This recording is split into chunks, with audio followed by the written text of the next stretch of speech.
Assalamualaikum warahmatullahi wabarakatuh.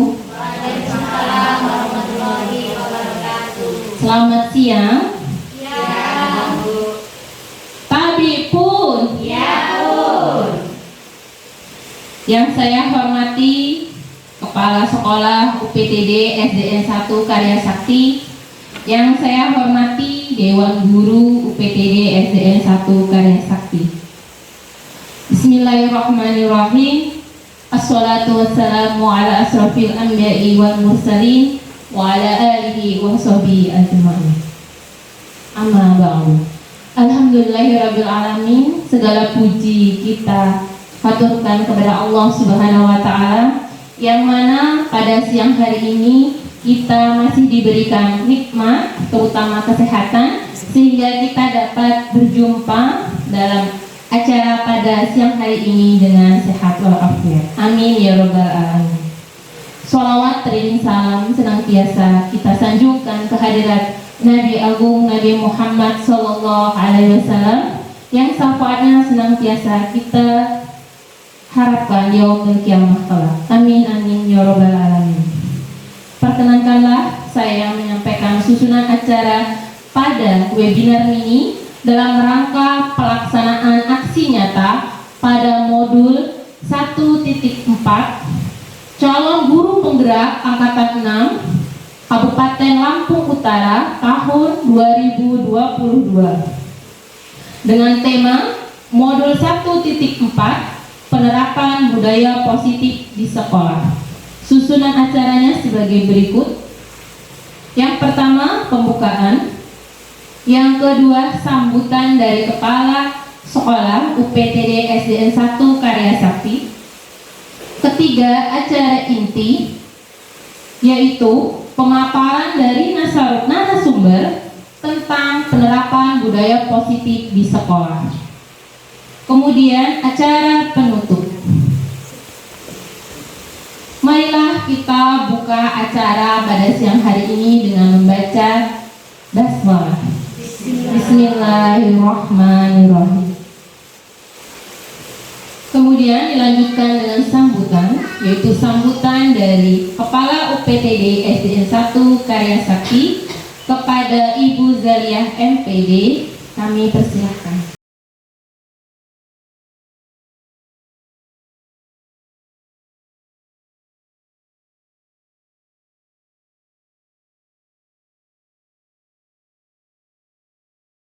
Bismillahirrahmanirrahim. Assalamualaikum warahmatullahi wabarakatuh. Waalaikumsalam warahmatullahi wabarakatuh. Tapi pun Ya, Bu. yang saya hormati dan saya banggakan Dewan Guru SD 1 Karya Sakti. Di sini kita ucapkan puji dan syukur kehadiran Allah Subhanahu wa taala yang mana pada siang hari ini kita bisa berkumpul di sini untuk melihat atau memaparkan aksi nyata dari rekan kerja kita Ibu Sundari, yang mana di sini sebelumnya saya mengucapkan selamat dan apresiasi yang sangat tinggi kepada Ibu Sundari, di mana beliau telah semangat mengikuti program pendidikan guru penggerak angkatan 6 Kabupaten Lampung Utara yang sekarang masih terus belajar ya, Ibu.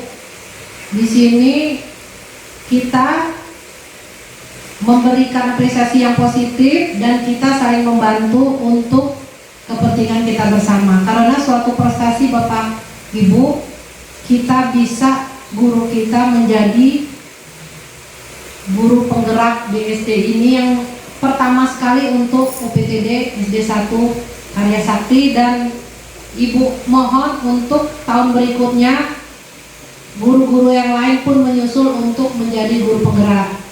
Di sini juga saya ucapkan terima kasih kepada Ibu Nur ya, sudah mengikuti guru penggerak ya, ikut tes. Belum? Sudah mulai? Belum? Semoga nanti selanjutnya Ibu Nur bisa mengikuti jejak dari Ibu Sundari. Amin ya robbal alamin. Sekarang di sini Ibu sebagai kepala sekolah mengucapkan terima kasih kepada Bu Sundari yang mana di sini aksi nyata beliau untuk mencerdaskan kehidupan bangsa, terutama untuk SD, siswa SD 1 UPTD Karya Sakti SD 1. Di sini tentang budaya positif ya Ibu. Tentang budaya positif, bagaimana kita memberikan kepada siswa untuk bertingkah laku yang positif dalam pembelajaran di sekolah. Dimana nanti untuk lebih jelasnya lagi kita akan sama-sama mendengarkan apa inovasi motivasi yang akan diberikan oleh Bu Sundari di sini sebagai guru penggerak. Bagaimana beliau akan membuat siswa-siswi kita lebih cerdas lagi, lebih baik lagi. Jadi di sini kita sama-sama belajar untuk membuat SD kita lebih baik lagi. Di sini saya diharapkan ya Bu Sundari semangat, tetap mengikuti guru penggerak, dan kita doakan semuanya selesai dengan baik. Di sini ada saya lihat dari apa yang diberikan dengan Bu Sundari cukup baik selama ini, selama beliau menjadi guru penggerak. Sudah berapa kali kita mengadakan pertemuan ya dengan Ibu apa namanya? Ibu PP, pengajar praktik, sudah kemarin monitor ke SD kita, dan supaya itu tiap bulan. Setiap bulan nanti ada yang PP ke sini, dan Ibu minta kepada dewan guru yang lain untuk mensupport, membantu apabila diperlukan. Di sini juga saya lihat aksi nyata dari Ibu Sundari cukup baik. Di sini tentang budaya positif, karena kita tahu siswa-siswa kita harus kita ajarkan untuk berpikiran positif. Di sini ada 3 saya lihat, menstabilkan identitas masalah, yang 2 validasi tindakan murid, dan 3 menanyakan keyakinan kelas. Jadi di sini bagaimana nanti guru-guru sekalian bisa untuk melihat siswa bagaimana perkembangannya selama di dalam jam pelajaran ataupun di luar kelas. Ini sangat positif sekali, dan saya tunggu aksi nyatanya Bu Sundari, bagaimana nanti supaya siswa kita akan lebih baik lagi.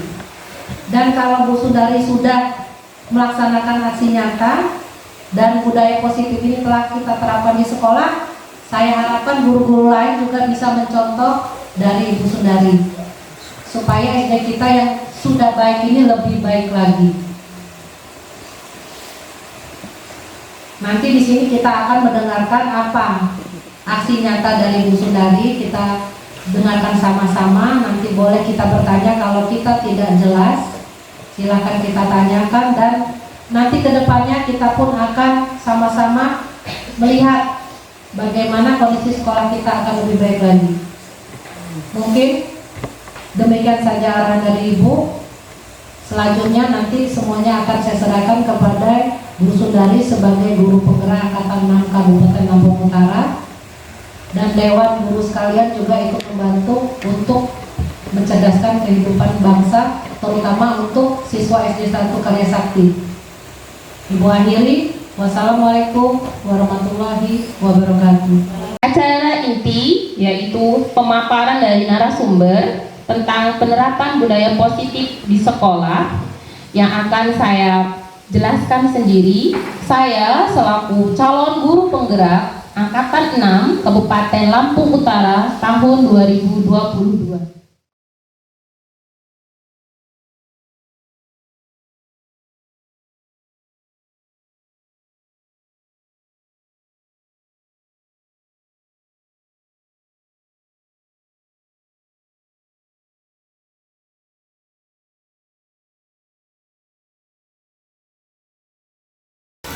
Alhamdulillahirrabbilalamin. Segala puji bagi Allah Subhanahu wa Ta'ala yang telah memberikan kita kesehatan sehingga pada siang hari ini kita dapat berkumpul di UPTD SDN 1 Karya Sakti dalam rangka aksi nyata modul 1.4, yaitu penerapan budaya positif di sekolah. Terima kasih atas kesempatan dan semangat Ibu Bapak dalam mengikuti acara ini. Saya termasuk calon guru penggerak Angkatan 6 Kabupaten Lampung Utara tahun 2022 yang pada kesempatan kali ini akan mengajak Ibu Bapak untuk menerapkan budaya positif di sekolah.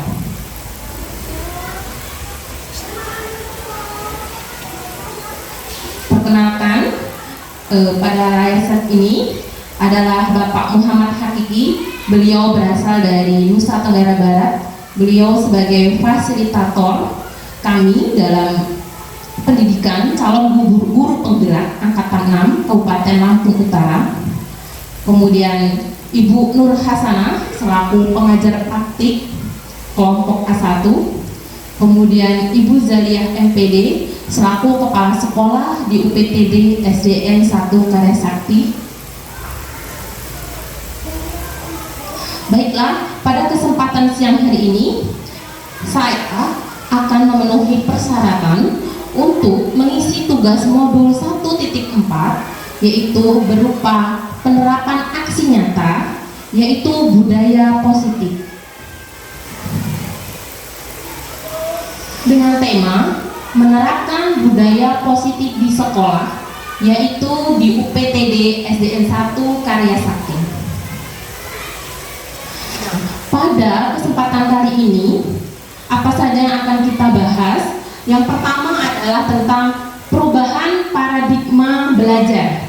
Yang kedua, disiplin positif. Yang ketiga, motivasi perilaku manusia. Yang keempat, kebutuhan dasar. Yang kelima, posisi kontrol restitusi. Yang keenam, keyakinan kelas dan segitiga restitusi yang akan saya bahas kemudian satu persatu. Sebelumnya perlu Ibu Bapak pahami tentang pengertian apa sih budaya positif itu.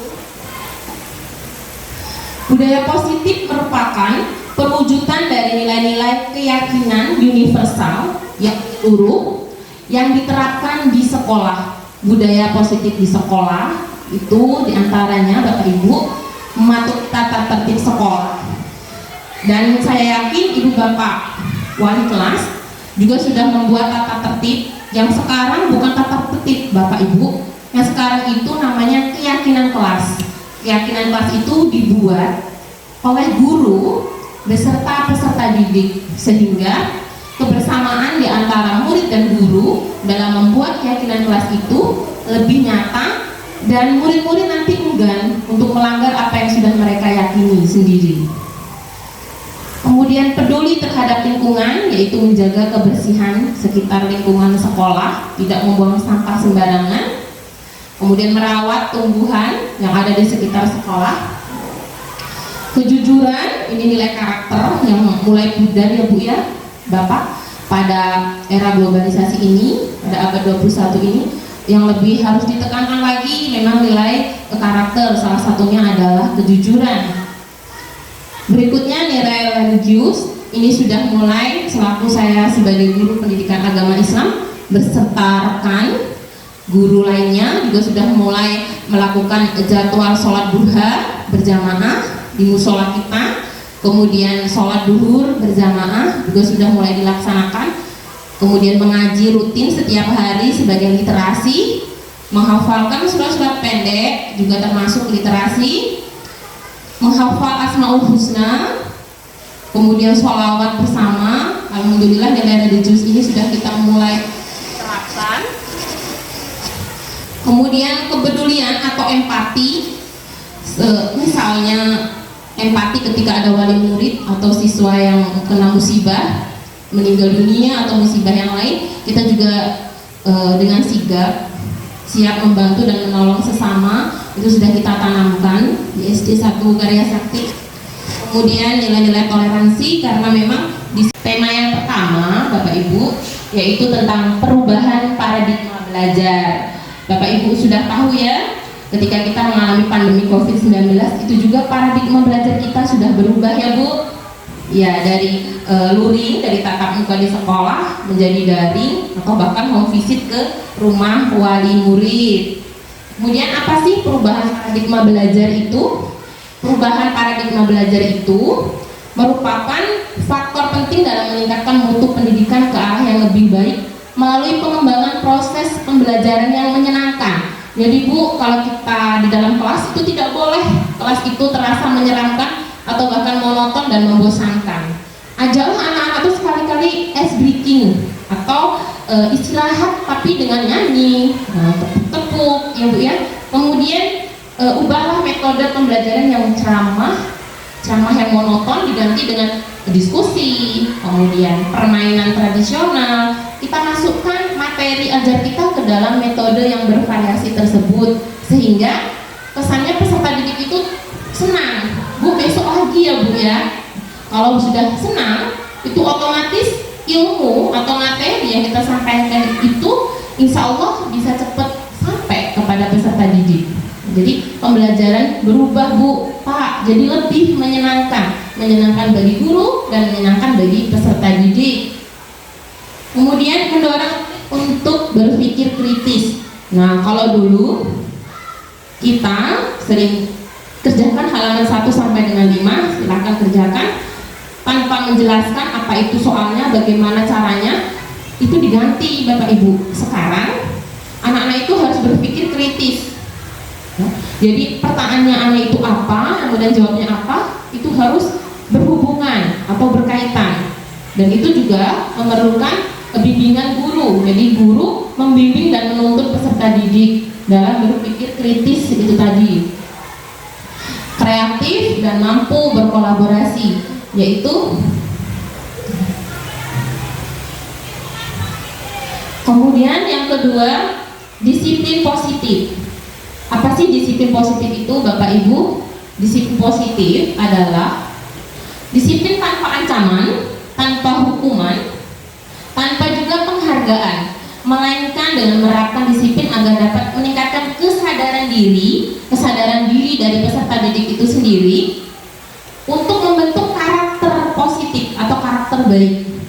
Jadi Bapak Ibu tidak boleh menghukum, misalkan terlambat ke sekolah, lari 5 kali keliling lapangan, itu tidak boleh. Ya, sekarang tidak boleh. Atau nanti kalau besok kamu tidak telat lagi, besok ibu kasih uang, besok kasih hadiah, tidak boleh juga.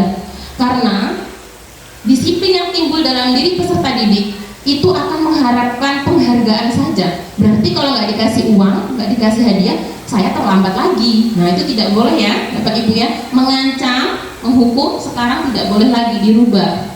Nanti akan kita bahas ke segitiga restitusi, bagaimana siswa ketika menghadapi masalah ketidakdisiplinan di sekolah.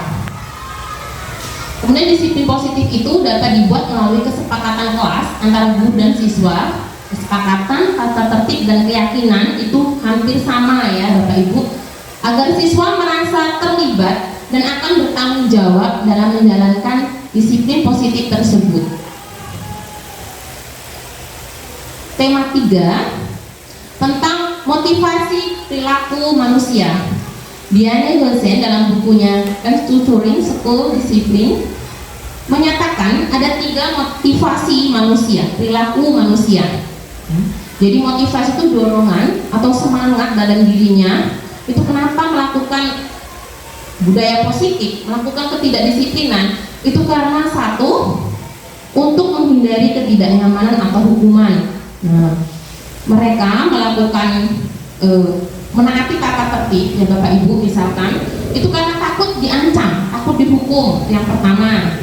Yang kedua, untuk mendapatkan imbalan atau penghargaan dari orang lain, ini juga tidak bisa karena hanya akan mengharapkan imbalan atau penghargaan. Jadi kalau tidak diberi penghargaan, mereka akan kecewa dan tidak akan disiplin lagi. Ini juga salah. Tapi yang ketiga, untuk menjadi orang yang mereka inginkan dan menghargai diri sendiri dengan nilai-nilai yang mereka percaya. Jadi motivasi itu timbul dari dalam dirinya tanpa hukuman dan juga tanpa penghargaan. Ini malah jauh lebih berkelanjutan. Berikutnya tema 4 yaitu tentang kebutuhan dasar. Seluruh tindakan manusia itu mempunyai tujuan tertentu. Semua yang akan kita lakukan adalah usaha terbaik untuk mendapatkan apa yang kita inginkan. ketika mendapatkan apa yang kita inginkan, sebetulnya saat itu kita sedang memenuhi satu atau lebih dari kebutuhan dasar kita. Nah, kebutuhan dasar itu yang pertama, ada kebutuhan untuk bertahan hidup. Jadi jangan salah Bapak Ibu, peserta didik itu melakukan ketidakdisiplinan, mereka tidak mengerjakan PR, terlambat ke sekolah, itu tidak boleh langsung kita hukum. Tetapi kita harus sadar alasan dari mereka membuat ketidakdisiplinan itu apa, kemudian solusinya bagaimana. Jadi tidak langsung mengejas peserta didik dengan hukuman, ancaman, ya Bapak Ibu ya. Kemudian yang kedua, kasih sayang dan rasa tidak diterima. Mungkin latar belakangnya kurangnya kasih sayang dari keluarganya di rumah, juga bisa. Kemudian kebebasan, mereka kurang merasa bebas. Kesenangan, mereka juga tidak mendapatkan kesenangan atau kebahagiaan. Itu menjadi salah satu latar belakang peserta didik melakukan ketidakdisiplinan di sekolah. Penguasaan, nah ketika seorang murid melakukan suatu perbuatan yang bertentangan dengan nilai-nilai kebajikan atau nilai positif yang melanggar peraturan, hal itu sebenarnya dikarenakan mereka gagal, Bapak Ibu, mereka gagal dalam memenuhi kebutuhan dasar mereka sendiri.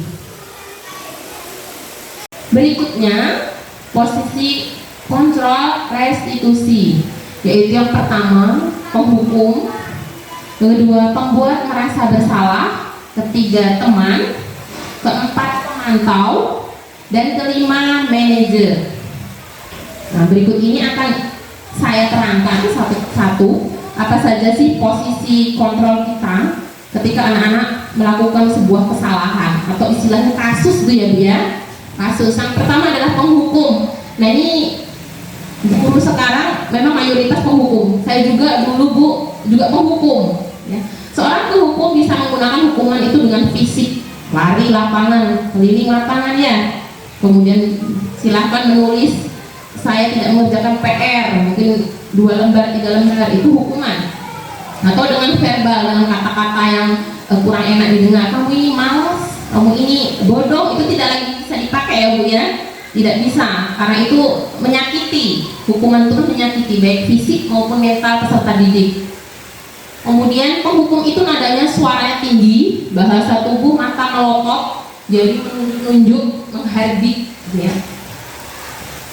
Contohnya, terlambat lagi, pasti terlambat lagi, selalu datang terlambat. Kapan bisa datang tepat waktu? Nah, itu juga menyakiti hati peserta didik ya Bu ya. Kemudian kedua, pembuat merasa bersalah. Ini memang bersuara lembut, tapi akan menyakiti hati peserta didik juga. Contohnya, adik kamu ini bagaimana ya? Kamu sudah berjanji dengan ibu tidak akan terlambat lagi. Kamu kenapa ya sama sekali mengecewakan ibu? Nah, kata-kata itu halus Bu, tapi itu juga menyakitkan. Nanti peserta didik akan merasa bersalah. Itu tidak diperbolehkan juga ya Bu ya. Yang ketiga, teman. Nah, teman ini ada yang berdampak negatif dan positif ketika kita sebagai guru meletakkan posisi kontrol kita sebagai teman. Ya, negatifnya adalah peserta didik akan bahasanya melunjak gitu ya Bu ya. Tidak menghargai kita sebagai seorang guru, tapi selayaknya sebagai teman. Jadi kurang menghormati gitu.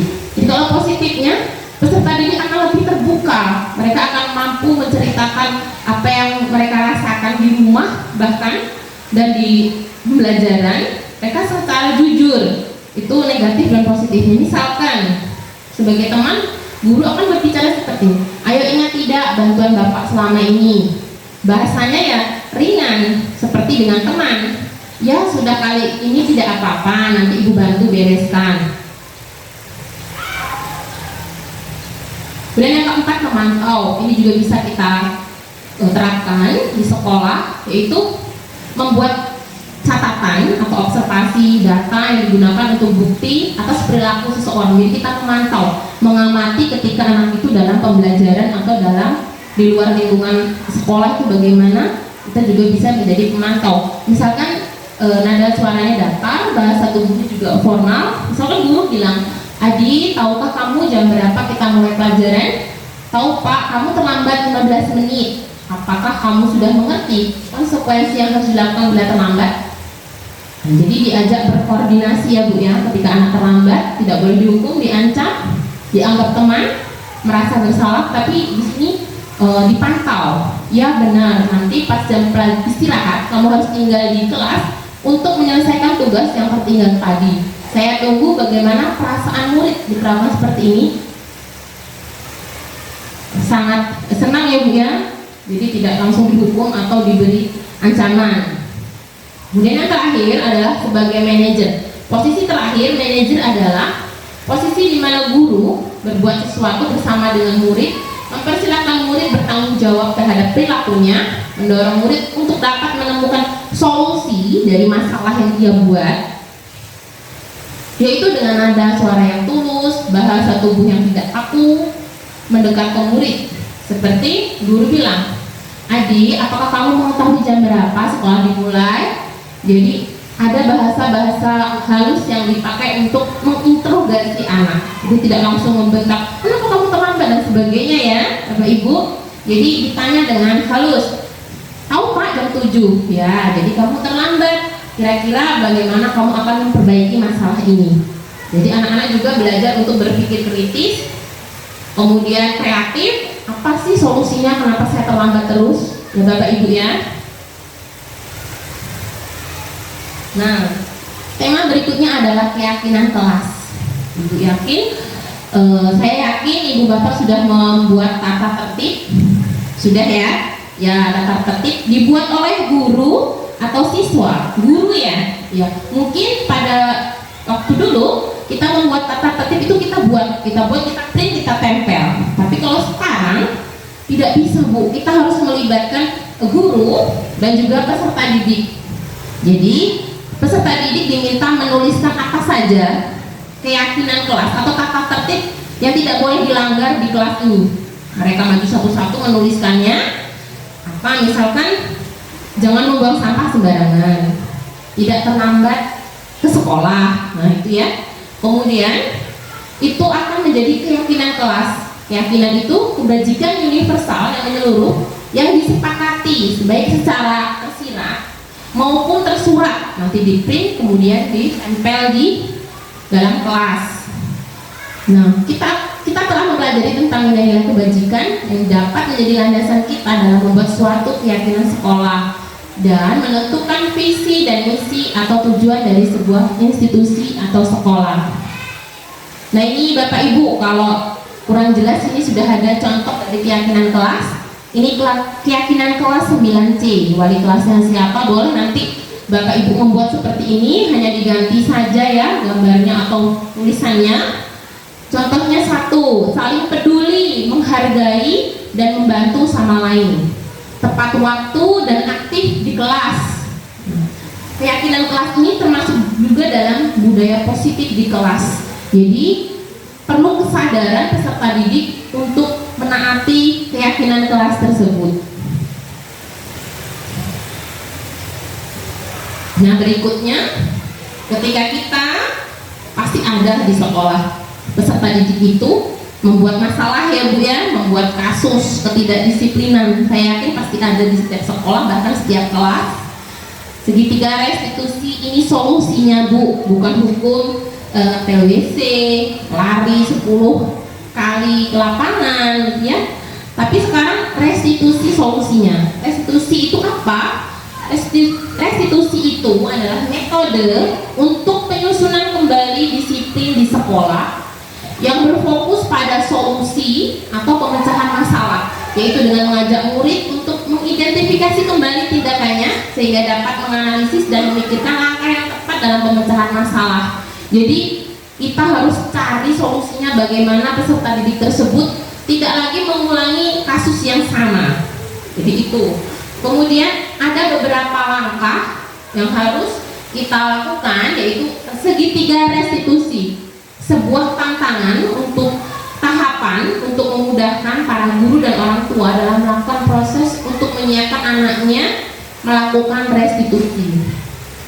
Nah ini langkah-langkahnya Bu, Ibu bisa ini harus urut ya Bu ya, melakukan langkah-langkah dari segitiga restitusi supaya masalah itu bisa terselesaikan dengan baik. Yang pertama adalah menstabilkan identitas, yaitu misalkan kita tanya, kenapa terlambat sekolah, kenapa tidak mengerjakan PR? Kita tanya dulu, kita menstabilkan masalah dulu, apa yang terjadi, seperti itu. Kemudian yang kedua, validasi tindakan yang salah. Kemudian kalau sudah tahu alasannya, bagaimana solusinya supaya besok dan lusa nanti tidak akan terulangi lagi, ya.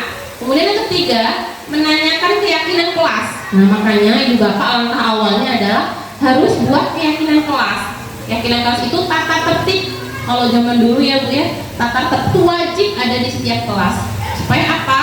Kedisiplinan anak-anak lebih terorganisir dan tertata dengan baik. Nah, ini stabilkan masalah. Kita bisa bilang seperti ini Bu, kita bisa menyelesaikan ini, ya. Kita bisa menyelesaikan ini. Jadi beri keyakinan kepada peserta didik supaya kita bisa menyelesaikan. Kenapa nggak bisa ngerjain PR? Karena malam ngaji, tidur, lelah. Nah, kita bisa menyelesaikan masalah ini. Bapak Ibu ingin mencari solusi dari permasalahan ini, Bu. Nah, kita cari solusi dari masalah ini. Apakah kamu sedang menjadi teman yang baik buat dirimu sendiri? Jadi memperbaiki dirimu sendiri. Kedua, validasi tindakan yang salah. Itu dengan kata-kata, kamu patut bangga dengan dirimu sendiri karena kamu telah melindungi sesuatu yang penting buatmu. Ya, jadi masih kita hargai Bu, walaupun anak tersebut membuat kasus, jangan sampai membuat mereka down atau kecewa atau bahkan nambah marah. Ya, tidak boleh Bu, atau bahkan putus asa. Kamu boleh mempertahankan sikap itu, tapi kamu harus menambahkan sikap yang baru. Jadi harus merubahnya. Ketiga, menanyakan keyakinan kelas. Nah, ini tadi seperti yang saya sudah bilang ya Bu, keyakinan kelas dipasang di kelas, kemudian harus ditaati oleh peserta didik. Apa yang kita percaya sebagai kelas, ini juga bisa digunakan di lingkup orang tua, di keluarga juga bisa. Kalau kita ingin menerapkan kepada anak-anak kita di rumah. Kemudian apa nilai-nilai umum yang kita sepakati? Apa bayangan kita tentang kelas yang ideal? Kamu mau jadi orang yang seperti apa?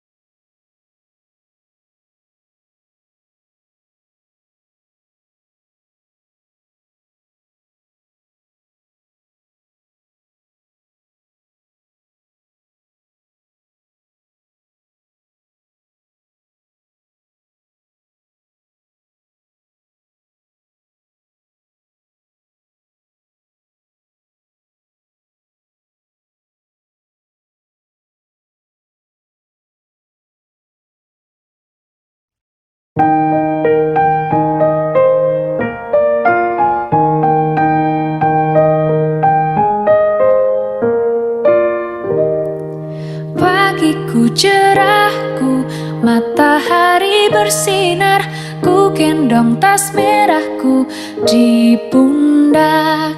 Selamat pagi semua, ku nantikan dirimu di depan kelasmu, menantikan kami. Guruku tersayang, guru tercinta, tanpamu apa jadinya aku?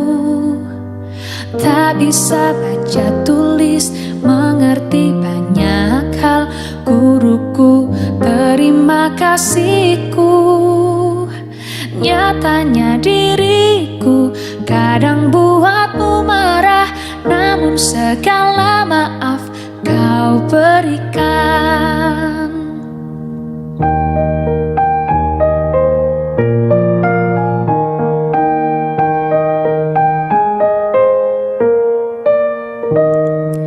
Pagiku cerahku, matahari bersinar, ku gendong tas merahku di pundak.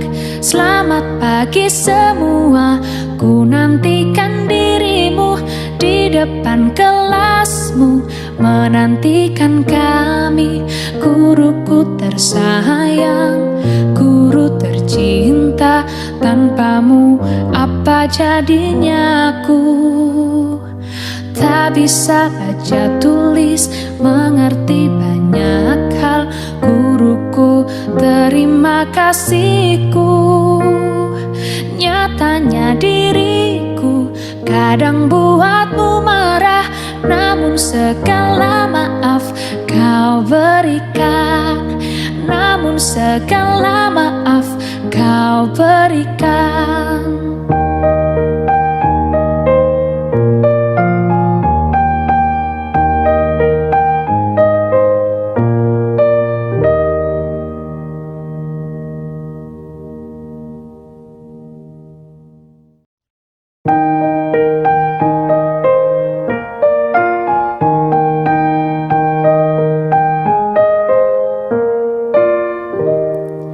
Pagiku cerahku, matahari bersinar, ku gendong tas merahku di pundak.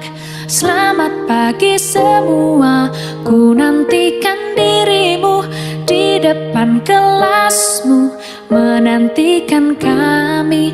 Guruku tersayang, guru tercinta, tanpamu apa jadinya aku? Tak bisa baca tulis, mengerti banyak hal. Guruku, terima kasihku. Assalamualaikum. Waalaikumsalam. Bu, maaf ya saya terlambat.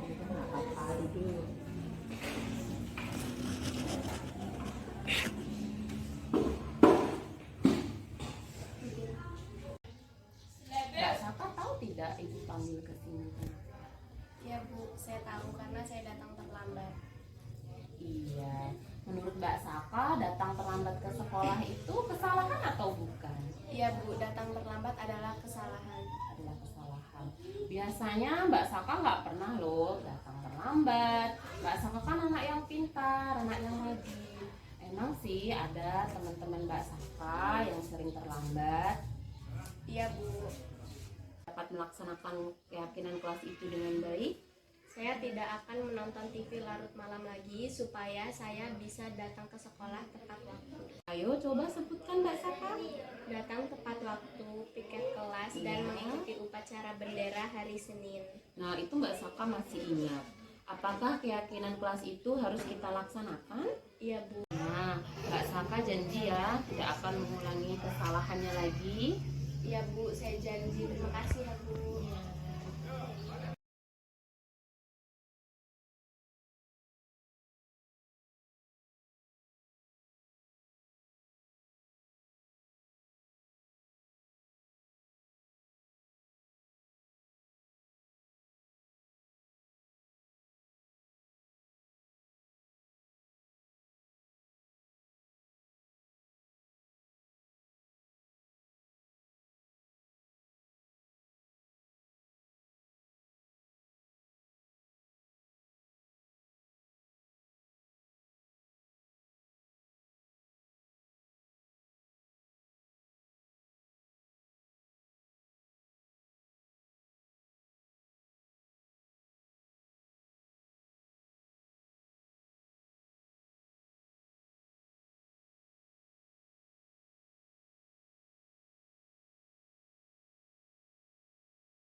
Mbak Danisa tahu tidak mengapa ibu panggil ke sini? Iya tahu Bu, karena saya memukul tangan Fitri. Menurut Mbak Danisa, memukul tangan Fitri itu sebuah kesalahan bukan? Iya, saya menyesal Bu karena telah memukul tangan Fitri. Ya sudah, Mbak Danisa itu kan anak yang pintar dan rajin. Perbuatan menyakiti orang atau teman sendiri itu perbuatan yang tidak baik ya. Mbak Danisa, ibu yakin ya Mbak Danisa punya alasan mengapa memukul tangan Fitri. Teman-teman, kemudian ibu juga pernah melakukan kesalahan. Fitri pelit Bu, saya meminjam penanya tapi tidak boleh, jadi saya pukul tangannya. kamu begitu ya. Tapi Mbak Danisa yang pintar, ketika kita meminjam sesuatu kepada siapapun, itu harus dengan cara yang baik dan sopan, ya, yang benar. Ketika tidak diperbolehkan, jangan marah, apalagi sampai memukulnya, ya. Mbak Danisa, memukul teman itu akan merugikan Mbak Danisa sendiri. Nanti Fitri dan teman-teman yang lainnya tidak mau bermain dengan Mbak Danisa, ya kan?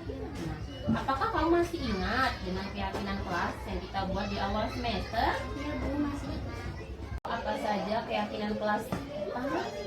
saling menghormati dan saling tepat waktu dan setiap waktu. Nah, itu masih ingat.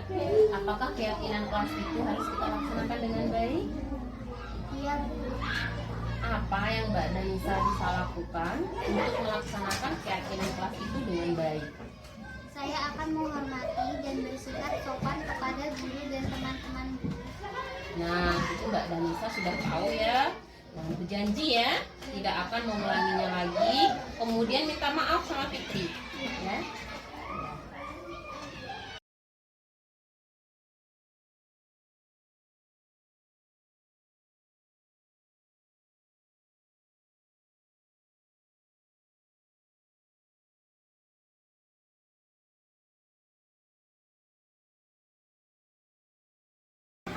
Assalamualaikum warahmatullahi wabarakatuh. Nama saya Syakaningsi Agustina dari kelas 6B.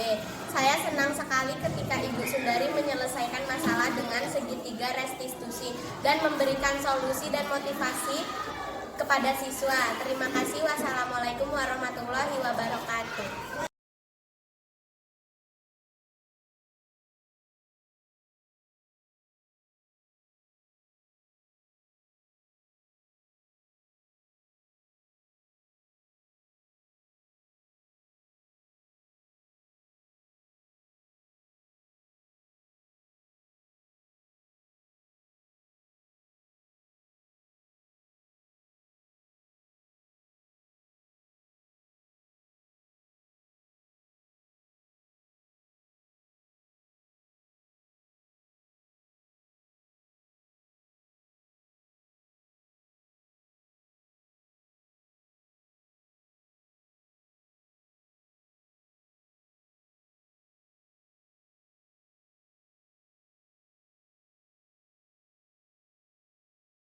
Pada sesi tanya jawab, baik Bapak Ibu, siapa yang belum paham boleh bertanya.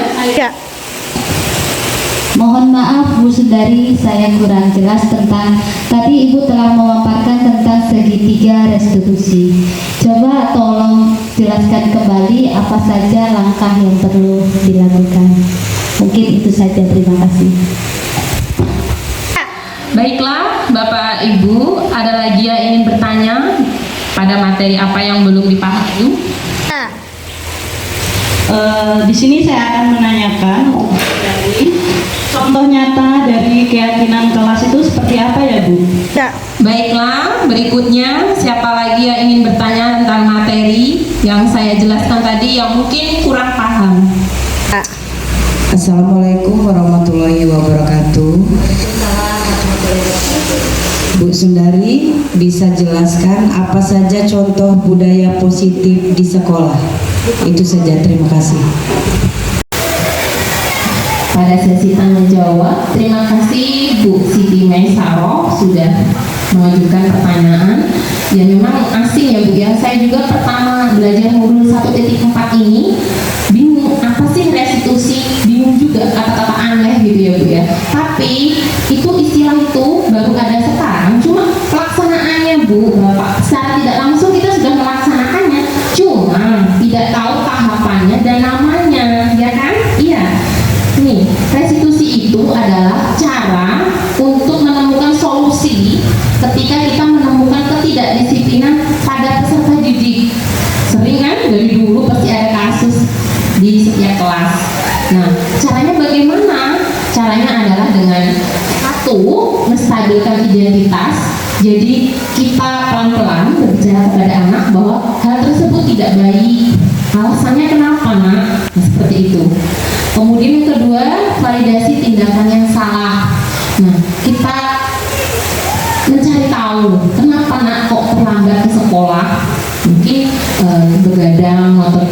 atau mungkin bahkan ibunya sakit, kita tidak tahu ya Bu ya, kita tidak tahu masalah anak-anak di rumah. Jadi perlu kita ketahui bahwa latar belakang peserta didik itu kan berbeda-beda, dari keluarga yang berbeda-beda. Kita juga tidak boleh langsung memberikan hukuman, ancaman, tapi kita tanya dulu apa alasannya melakukan ketidakdisiplinan. Atau ada anak yang nakal, itu pasti ada pengaruhnya dari keluarga, mungkin kurang kasih sayang, mungkin dia dari keluarga single parent, ataupun mungkin ikut dengan saudaranya, ibu bapaknya kerja. Nah, itu perlu kita perhatikan ya Bu, setiap individu peserta didik. Kemudian yang ketiga, menanyakan keyakinan kelas. Nah, ini kita ya awalnya buat dulu keyakinan kelas, nanti baru kita bisa menanyakan ke peserta didik. Apakah ini melanggar keyakinan kelas yang telah kita buat? Nanti dia berpikir, oh iya Bu ya, kan anak-anak yang buat. Oh ya, saya yang buat ya. Jadi harus bertanggung jawab sejak dini. Begitu ya Bu Maisarah ya? Ya. Berikutnya untuk pernyataan Bu Fitri. Terima kasih Bu Fitri. Jadi Bu Fitri masih bingung keyakinan kelas itu apa dan bagaimana contohnya Bu. Nah, Bu Fitri udah siap-siap mau buat ya Bu ya, semangat sekali. Nah, keyakinan kelas itu adalah nilai-nilai kebajikan, nilai-nilai positif yang disepakati di dalam kelas tersebut dalam pembelajaran itu. Misalkan ada kedisiplinan, kemudian ketaatan, kepedulian terhadap lingkungan, itu termasuk dalam keyakinan kelas. Keyakinan kelas itu nanti jangan dibuat guru sendiri Bu ya. Jadi meluangkan waktu kurang lebih 1 jam berdiskusi dengan peserta didiknya masing-masing. Akhirnya kita buat keyakinan kelas. Kalau dulu namanya tata tertib kelas, bisa 1 sampai 10, 1 sampai 15. Ya, kita diskusikan dulu dengan peserta didik, apa nak supaya kelas kita ini disiplin bagaimana. Nah, nanti kan ada Bu, tidak boleh terlambat. Nah, boleh, silakan nak turun di depan. Kemudian maju satu persatu. Nah, peserta didik ini akan muncul kesadaran diri. Oh, saya yang buat ya. Jadi saya harus bertanggung jawab. Itu nanti ada dalam hati mereka. Jadi kesadaran itu ada dalam diri peserta didik. Jadi mereka enggan untuk melanggar apa yang sudah mereka ucapkan, apa yang sudah mereka sepakati. Jadi sejak ini mereka diajak untuk berdiskusi tentang keyakinan kelas. Contohnya seperti ini ya. Nah, ini contohnya seperti yang saya jelaskan tadi. Ibu bapak bisa buat seperti ini atau dengan format yang lain, tapi intinya sama. Ini tepat waktu dan aktif di kelas. Kemudian saling tolong menolong, menghargai. Kemudian bekerja sama menjaga kebersihan kelas. Nah, seperti itu. Bapak Ibu bisa dengan kata-kata yang lain yang termasuk ke dalam disiplin positif. Pertanyaan berikutnya yaitu dari Ibu Yunita. Terima kasih Ibu Yunita atas pertanyaannya. Apa saja contoh-contoh budaya positif yang bisa diterapkan di sekolah? Nah, budaya positif itu termasuk juga disiplin positif. Jadi nilai-nilai kebajikan, nilai-nilai kebaikan, nilai-nilai berkarakter yang perlu kita terapkan di sekolah itu mungkin sudah ada di sekolah kita, di kelas kita. Ini cuma namanya aja yang beda ya Bapak Ibu ya. Jadi disiplin positif atau budaya positif itu merupakan kedisiplinan yang tanpa ancaman dan hukuman. Jadi tidak boleh lagi kita memberikan hukuman atau bahkan mengancam. Jadi ketakutan nanti nggak berangkat berhari-hari karena takut, itu tidak boleh ya. Yang pertama kita harus didik peserta didik itu untuk semangat dulu, semangat berangkat ke sekolah tanpa rasa takut dan tanpa adanya ancaman. Kemudian untuk meningkatkan disiplin positif itu juga perlu kesadaran diri dari peserta didik. Ya. Kemudian apa saja contohnya Bu disiplin positif itu? Banyak, berkarakter, tadi kejujuran, tanggung jawab, kemudian peduli terhadap lingkungan. Alhamdulillah setiap hari Jumat ada Jumat bersih dan Jumat berkah ya. Nah itu juga sudah termasuk ke dalam disiplin positif atau budaya positif. Religius juga ada, sholat duha berjamaah, sholat duhur berjamaah, mengaji, bersolawat, literasi menghafal surat-surat pendek, itu juga termasuk budaya positif Bu Yunita ya. Jadi banyak sekali yang bisa kita terapkan di sekolah. Nah ini butuh kolaborasi atau kerjasama yang baik antara seluruh warga sekolah, itu kepala sekolah, rekan guru, kemudian peserta didik, dan juga wali murid dan lingkungan sekolah. Terasa waktu sudah semakin siang, kita berada pada acara penutup. Baiklah, untuk menutup acara pada siang hari ini, mari kita tutup dengan bacaan hamdalah. Alhamdulillahirabbil alamin. Terima kasih atas kehadiran dan semangat Ibu Bapak PTD SDN 1 Karya Sakti dalam mengikuti dan berpartisipasi aktif dalam acara pengimbasan tentang penerapan budaya positif modul 1.4 yang saya lakukan dalam rangka memenuhi persyaratan tugas saya di modul 1.4.A.9, yaitu mengupload video tentang aksi nyata modul 1.4.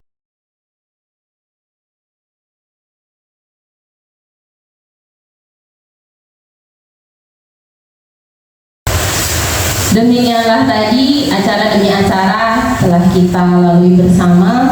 Alhamdulillahirabbil alamin. Semangat dan motivasi kita bersama semoga dapat membangun UPTD SDN 1 Karya Sakti ini menjadi sekolah yang lebih baik, unggul dan berprestasi.